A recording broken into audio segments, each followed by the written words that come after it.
Regular update के लिए आप हमारे चैनल को सब्सक्राइब करें, नोटिफिकेशन बेल को प्रेस करना ना भूलें ताकि जैसे ही हम कोई नया अपडेट डालें आपके पास इमीडिएटली यह अपडेट पहुंच जाए। फ्रेंड्स, जीएसटी एक्ट के अंतर्गत रिफंड किस प्रकार दिया जाएगा, इसके ऊपर सीबीआईसी ने क्लैरिफिकेशन जारी किया है। इसके लिए सर्कुलर नंबर 135/5/2020 जारी किया गया है ऑन 31 मार्च 2020, जिसे कि फ्रेंड्स हम डिटेल में डिस्कस करेंगे क्योंकि बहुत सी दिक्कतें टैक्स पेयर को भी हो रही थी और जीएसटी ऑफिसर को भी क्लैरिफिकेशन की आवश्यकता थी, इसलिए यह सर्कुलर इशू किया गया है। फ्रेंड्स, जो सबसे पहला क्लैरिफिकेशन यहाँ पे दिया गया है वो है bunching of refund claim across financial year, यानी कि यदि रिफंड एक से ज़्यादा फाइनेंशियल ईयर से बिलोंग करता है तो क्या आपको हर फाइनेंशियल ईयर के लिए रिफंड अलग से फाइल करना है। इसके लिए पहले सीबीआईसी के मास्टर सर्कुलर के द्वारा क्लैरिफाई किया गया था कि हर फाइनेंशियल ईयर के लिए आपको जीएसटी एक्ट के अंतर्गत रिफंड अलग से फाइल करना है। फ्रेंड्स, यहाँ पे बताया गया था the applicant at its option में file a refund claim for tax period और by clubbing successive tax period,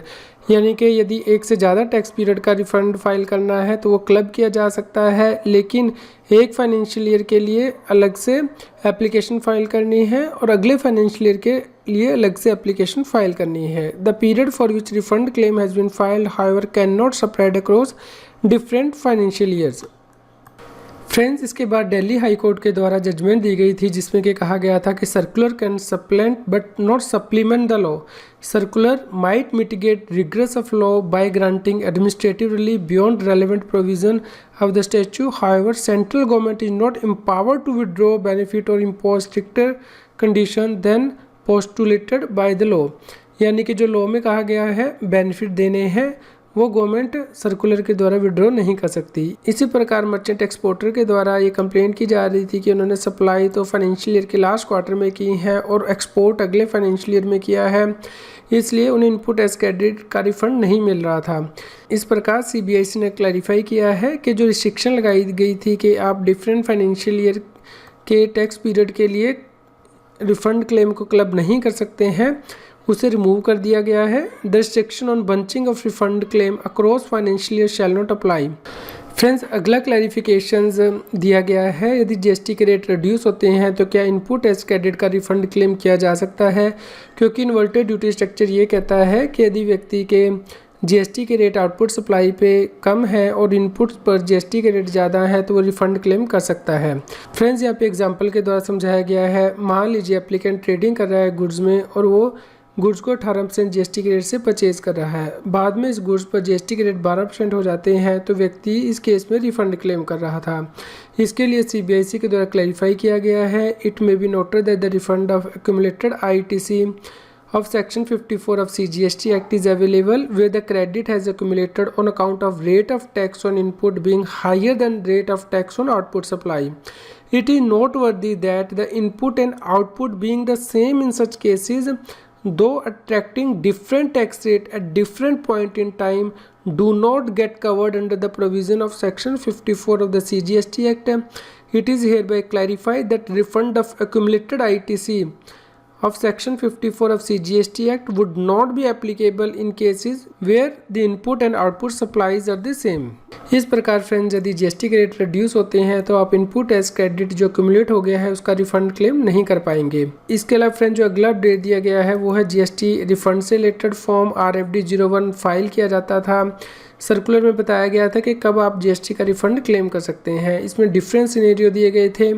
जैसे कि यदि अनयूटिलाइज इनपुट एज क्रेडिट है एक्सपोर्ट का, जहाँ पे कि एक्सपोर्ट किया गया है बिना टैक्स की पेमेंट के, तो आप रिफ़ंड क्लेम कर सकते हैं, या फिर एक्सपोर्ट ऑफ सर्विसेज है विद पेमेंट ऑफ टैक्स तो आप रिफ़ंड क्लेम कर सकते हैं, या अनयूटिलाइज्ड आईटीसी है उन सप्लाई का जो कि SEZ यूनिट SEZ डेवलपर को की गई है विदाउट पेमेंट ऑफ टैक्स तो आप रिफ़ंड क्लेम कर सकते हैं। इसके अलावा फ्रेंड्स, यहाँ पे point number I, J, K और L दिया गया था, यानी कि यदि एक्सेस पेमेंट की जाती है टैक्स की तो आप रिफ़ंड क्लेम कर सकते हैं, या फिर यदि इंटरेस्ट एज सप्लाई बाद में इंटरेस्ट एज सप्लाई होती है या इंटरेस्ट एज सप्लाई होती है तो आपने जो रॉन्गली टैक्स पे किया है उसका रिफ़ंड क्लेम कर सकते हैं। इसके अलावा refund on account of assessment, provisional assessment, appeal and other order दिया जाता था।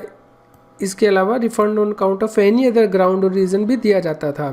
इसके लिए आपको GST RFD 01 form GST portal पर फाइल करना होता था। अब इसके बारे में क्लैरिफाई किया गया है। फ्रेंड्स, CBIC के द्वारा कहा गया है कि पॉइंट नंबर I से लेके J, K और L तक व्यक्ति जब टैक्स पे करता था तो दोनों ही लेजर मोस्टली यूज़ करता था, यानी कि अपना इलेक्ट्रॉनिक क्रेडिट लेजर भी यूज़ करता था और इलेक्ट्रॉनिक कैश लेजर भी यूज़ करता था अपने टैक्स को पे करने के लिए। तो जब व्यक्ति का रिफ़ंड एडमिसिबल हो जाता था तो उसे रिफ़ंड कैश में दिया जाता था। हालांकि उसने पेमेंट अपने इलेक्ट्रॉनिक क्रेडिट लेजर से की है, लेकिन रिफ़ंड उसे कैश में जाता था। इस अनोमली को अब CBIC के द्वारा रिमूव कर दिया गया है, क्योंकि अब नोटिफिकेशन नंबर 16/2020 इशू किया गया है, जिसमें कि कहा गया है कि यदि रजिस्टर्ड व्यक्ति रिफ़ंड क्लेम कर रहा है जहां पे कि उसने टैक्स रॉन्गली पे किया है और ये अमाउंट उसने इलेक्ट्रॉनिक क्रेडिट लेजर से डेबिट किया है, तो जब अमाउंट एडमिसिबल हो जाएगा तो वह अमाउंट दोबारा से रिक्रेडिट किया जाएगा उसके इलेक्ट्रॉनिक क्रेडिट लेजर में, यानी कि उसे कैश में रिफंड नहीं दिया जाएगा। इसके लिए GST ऑफिसर के द्वारा ऑर्डर पास किया जाएगा GST PMT 03 में। इसी प्रकार फ्रेंड्स, CBIC के द्वारा ये क्लैरिफाई किया गया है कि रूल 92 में भी नए सब रूल को इंसर्ट किया गया है 1A को। फ्रेंड्स, इस केस में बताया गया है कि यदि व्यक्ति का रिफंड ड्यू हो जाता है तो उस केस में GST ऑफिसर अमाउंट डिटरमिन करेगा और उसके बाद फॉर्म RFD 06 में ऑर्डर पास करेगा, यानी कि जितना अमाउंट व्यक्ति ने अपने इलेक्ट्रॉनिक कैश लेजर को यूज़ करते हुए पे किया है वो अमाउंट ही उसे कैश में दिया जाएगा। लेकिन यदि व्यक्ति ने अमाउंट पे किया है अपने इलेक्ट्रॉनिक क्रेडिट लेजर को यूज़ करते हुए तो उस केस में उसका अमाउंट दोबारा से रिक्रेडिट कर दिया जाएगा उसके इलेक्ट्रॉनिक क्रेडिट लेजर में। इसके लिए GST ऑफिसर GST PMT 03 में ऑर्डर पास करेगा। इस प्रकार फ्रेंड्स, कंबाइंड यदि आप रीडिंग करते हैं इन चेंजेस की तो आपको पता चलता है कि यदि व्यक्ति का GST का रिफंड ड्यू हो जाता है तो जितना अमाउंट उसने इलेक्ट्रॉनिक कैश लेजर को यूज़ करते हुए पे किया है वो अमाउंट ही उसका कैश में रिफ़ंड किया जाएगा। इसके लिए GST ऑफिसर RFD 06 में ऑर्डर पास करेगा और जितना अमाउंट व्यक्ति ने अपने इलेक्ट्रॉनिक क्रेडिट लेजर को यूज़ करते हुए पे किया है वो अमाउंट उसका रिक्रेडिट कर दिया जाएगा उसके इलेक्ट्रॉनिक क्रेडिट लेजर में। इसके लिए GST PMT 03 फॉर्म इशू किया जाएगा। फ्रेंड्स, एक और बहुत महत्वपूर्ण गाइडलाइंस CBIC के द्वारा इशू की गई है, यानी कि यदि इनवाइसेस सप्लायर के द्वारा अपलोड नहीं की गई हैं और वो GST या 2A में रिफ्लेक्ट नहीं हो रही हैं तो क्या फिर भी व्यक्ति रिफ़ंड क्लेम कर सकता है इनपुट टैक्स क्रेडिट का? क्योंकि अब रूल 36C GST रूल में इंसर्ट किया गया है, जो कि यह कहता है कि 10% से ज़्यादा का आप ITC क्लेम नहीं कर सकते हैं यदि इनवाइसेस सप्लायर के द्वारा अपलोड नहीं की गई है GST या 2A में। फ्रेंड्स, इसके बारे में CBIC ने अब ये क्लैरिफाई कर दिया है कि यदि इनवाइसेस सप्लायर के द्वारा अपलोड नहीं की गई है GST R1 में और वो GST या 2A में रिफ्लेक्ट नहीं हो रही है तो व्यक्ति उसका इनपुट टैक्स क्रेडिट का रिफंड क्लेम नहीं कर सकता है।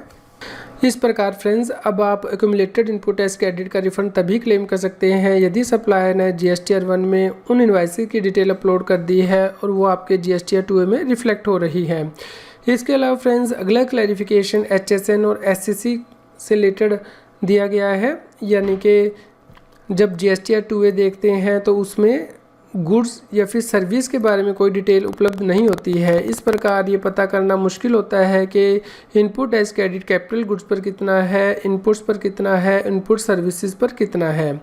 इसके लिए अब CBIC ने एनेक्स्चर B में मॉडिफिकेशन किया है, यानी कि जो डिटेल इनवाइसेस की आपको देनी है रिफ़ंड क्लेम करते हुए उसमें कौन कौन सी डिटेल देनी है, उसके साथ आपको HSN और SCC कोड भी अब स्पेसिफाई करना है। फ्रेंड्स, ये है एनेक्स्चर नंबर B, यानी कि यदि आप अनयूटिलाइज्ड ITC का रिफ़ंड क्लेम करना चाहते हैं तो आपको इनवाइस वाइज डिटेल देनी है। यहाँ पे अब आपको HSN और SCC कोड भी बताने हैं और ये बताना है कि कैटेगरी ऑफ इनपुट सप्लाई क्या है, इनपुट है, इनपुट सर्विस है या फिर कैपिटल गुड्स है। फ्रेंड्स, यदि सप्लायर ने ही HSN या SCC कोड इनवाइस में नहीं मेंशन किए हैं तो उस केस में क्या होगा, इसके बारे में भी क्लैरिफाई किया गया है। In cases where supplier is not mandated to mention HSN SCC code on invoice, the applicant need not mention HSN SCC code in respect of such an invert supply. यानी कि फ्रेंड्स, यदि supplier ने ही HSN या SCC code mention नहीं किए हैं क्योंकि उसके लिए ये मैंडेटरी नहीं था तो उस केस में ये कोड देने ज़रूरी नहीं है। फ्रेंड्स, आप इस सर्कुलर को डाउनलोड कर सकते हैं। डाउनलोड करने के लिए लिंक इस न्यूज़ की वीडियो डिस्क्रिप्शन में भी दिया गया है। आपको ये न्यूज़ कैसी लगी कृपया लाइक कीजिए और अधिक से अधिक लोगों तक शेयर कीजिए ताकि सभी लोगों तक ये जानकारी पहुंच पाए और वो जीएसटी एक्ट के अंतर्गत कंप्लायंस कर पाएँ। फ्रेंड्स, अब आप मेरे चैनल सी सतबीर सिंह की मेंबरशिप को ज्वाइन कर सकते हैं, जिससे कि जो एक्सक्लूसिव वीडियोज़ हैं सिर्फ मेंबर्स के लिए, income tax, GST, finance, extra पर उन्हें रेफ़र कर सकते हैं। फ्रेंड्स, जिन लोगों ने सी सतबीर सिंह चैनल की मेंबरशिप ली है उनके लिए मेंबर्स ओनली वीडियो का लिंक इस न्यूज़ की वीडियो डिस्क्रिप्शन में भी दिया गया है और सेपरेट से प्लेलिस्ट भी दी गई है, आप वहां जाके ये वीडियो देख सकते हैं।